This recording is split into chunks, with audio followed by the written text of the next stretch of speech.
Okay, these are your instructions for the week of Monday, October 11th. Sorry, my voice is messed up. I don't remember exactly how it got that way. But anyway, um, you have two chapter quizzes this week. If you are in 1301, I believe you have the chapters 9 and 10 quizzes will be due this week. If you are in 1302, I should have this in front of me. There'll be chapters 25 and 26. Plus, if you're in 1302, the works cited list assignment will be due. That's like a bibliography for your final paper. It'll be due Sunday night. More on this presently. Okay, I'm making two changes. One, I couldn't think of a reason why I shouldn't give you till 11:59 Friday night instead of Thursday night to get quizzes and exams done. Now, there's some things that are due on Sunday night that won't change, but for quizzes and exams, the only reason I can think of for doing that way that when we went online, helter skelter, hit or miss, can't do it pretty, do it ugly, in March of 2010, nearly a year and a half ago, just over a year and a half ago. Um, it was kind of a difficult paradigm shift for me, and maybe for other people as well. I never imagined I would teach online, but I felt like I needed to keep stuff as much as possible the way it already was halfway through the semester. And I was accustomed to a Monday, Tuesday, Wednesday, Thursday class week. And at first, you had one day to get a chapter quiz done.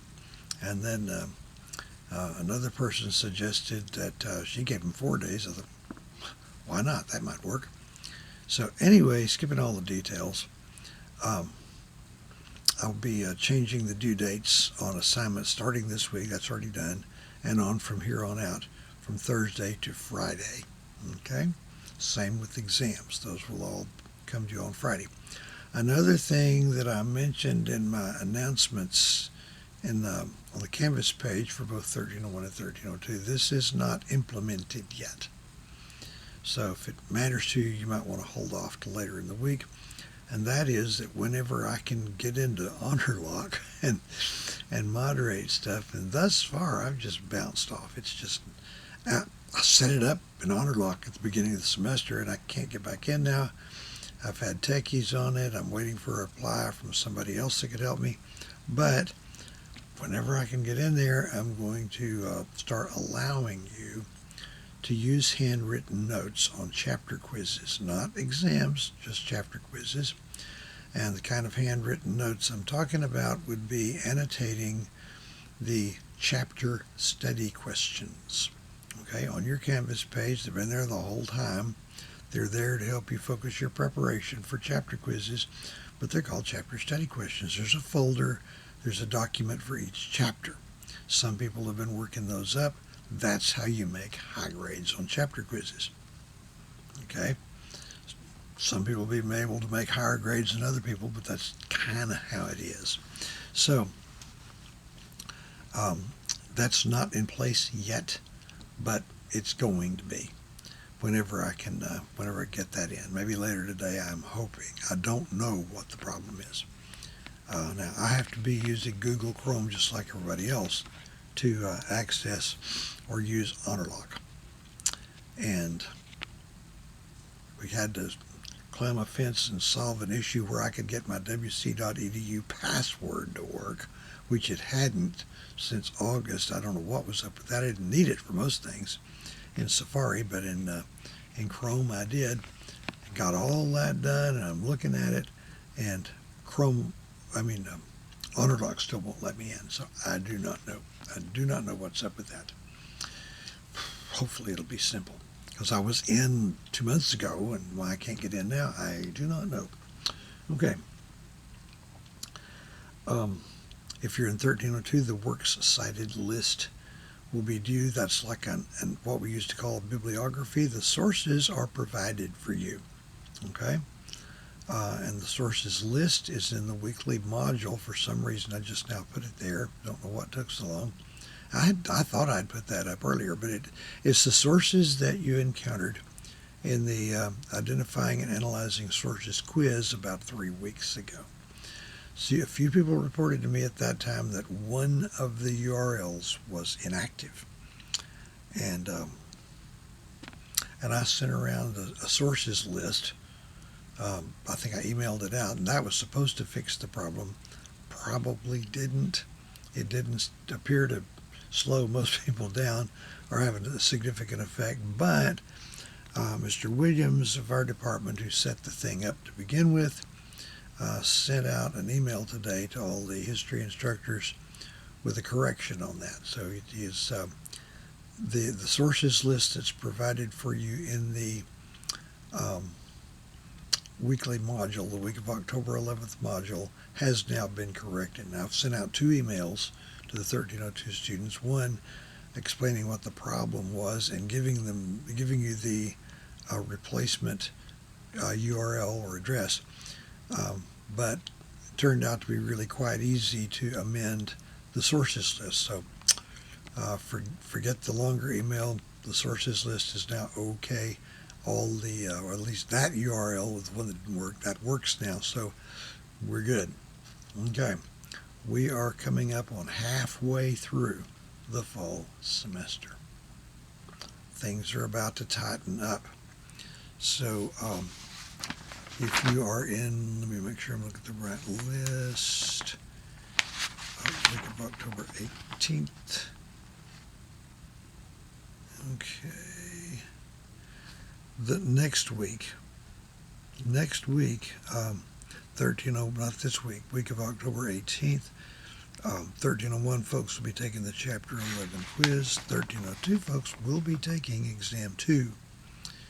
All right. One more thing about the works cited list for the 1302 people. That's a document that you will put together. It'll be graded on how well you can follow instructions. It'll be graded on the format.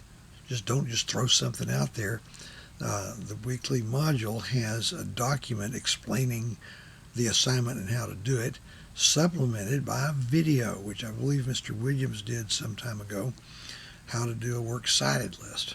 So you got to get the format right, you got to get the margins right, you got to get the spacing, and you're going to get conflicting messages on spacing. That's between lines. What I want to see is single spaced within an entry, double spaced between. It's easier to see. And indentation. Like paragraphs, the first line's indented, the others are not. In a works cited list, the first one is not indented and the others are. I don't know who thought that up, but that's the correct format. So if you're familiar with this, the MLA format would be fine. I am not an expert in that. It's been a long time. Okay. You submit it. You have a document ready. It's got your name on it. It's got a heading. That's got to be there. And you will submit it via turnitin.com. Now, I told 1301 folks last week, and if you watched the video last week, you're hearing this again. We've been using Turnitin for some time now, including back when I had face-to-face classes, and there would always be 1 or 2 or maybe 3 people that just could not get it to work. So I would break down and let them email me their file, which is not that good. I prefer to see it in Turnitin because it gives me and you information you would not have otherwise. But I believe what the deal was, they would just go online and put Turnitin.com in the search box, and that will take you to Turnitin.com. Wow, great. Turnitin won't know who you are or what to do with your paper. So don't put Turnitin.com in your search box. That will not work. Okay? What you do is, in this week's module, it's going to have what's called a drop box. Click on the drop box and follow the prompts. And put in your works cited list that way. Okay? Now, if everybody turned in a completely correct works cited list, they would all be identical. Maybe I shouldn't tell you that. But there's some stuff about that kind of thing that will definitely come into play in your last 2 assignments. The next one will be your thesis statement and outline, followed later on by the final paper. That's going to need to be your work, not somebody else's work. If it's got a similarity rating of way up in the high double digits, I probably won't even grade it. I'll just give you a 0. Okay. Also, don't share yours with somebody else. Okay, I've had that happen where two people had almost identical papers, and if I don't know which one of you did it, you both get 0s. Got it? All right. So when you get your document ready, and that's going to be due next Sunday night at 11:59. So be ready for that. Semester is moving on. Okay, I think that's all I had to tell you. Anyway, this will do it for this week. Have a good week.